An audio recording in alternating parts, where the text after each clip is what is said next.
Got a very interesting question the other day. Ken, I crave chocolates at 3 p.m. What can I do? What can I replace that chocolate eating habit with? What is a healthy alternative? That's what we're going to cover in this video, so stay tuned.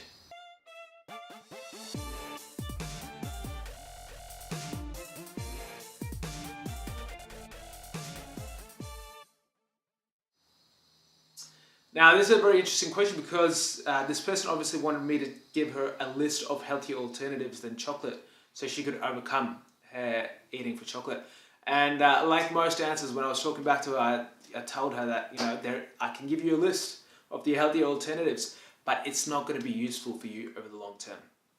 Why? Because if I just give you a list of what the alternatives are, the healthy alternatives, we're not really targeting the root cause of the issue.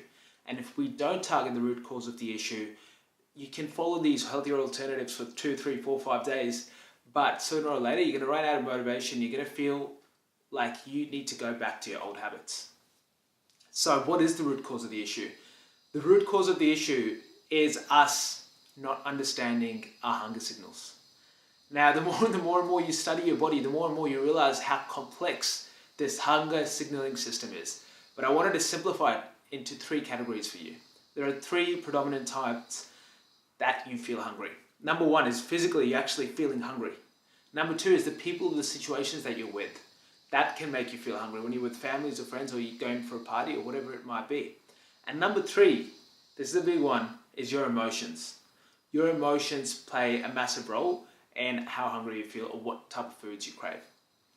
So, let's take a step back. Instead of figuring out the healthy alternatives, it's important for us to put ourselves into one of these 3 categories. And only when you put yourself in one of these 3 categories, you'll be able to come up with a solution. So my hunch is, first you need to ask yourself these questions, but my hunch is for this person, it was more to do with the emotions that she felt at 3 p.m. So I can relate back to my times when I was in a workplace and at 3 p.m. I used to usually crash. And the way that you want to look at it is you're not going to just tell yourself, snap out of it. Snap out of it. You're feeling crappy. You just need to get uplifted. You just need to do 10 star jumps because that doesn't really work. In that moment, it's too late. So the way you want to look at it is you want to look at it from a timeline event, right? So at 3 p.m., this is 3 p.m. At 3 p.m., you have a sudden craving for chocolate. But there are events that have happened at 12 p.m., at 9 a.m., at 3 a.m., at 12 a.m. the night before. And what I want you to look at it is a sequence of chain of events that has led you to feel a certain way at 3 p.m.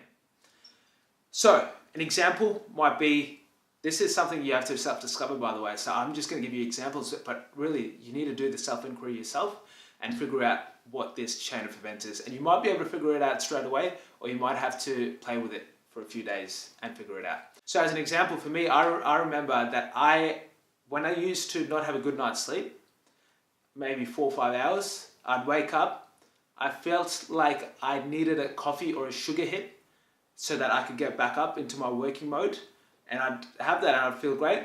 Come 12 p.m., 1 p.m., I needed another sugar or a coffee hit. And come 3 p.m., I experienced that dip again, and I needed some kind, I usually crave chocolate at that time as well, funnily enough. So, you can see 12 a.m. the night before, leading to a certain action in the morning, leading to a certain action in the arvo, leading to a certain action at 3 p.m.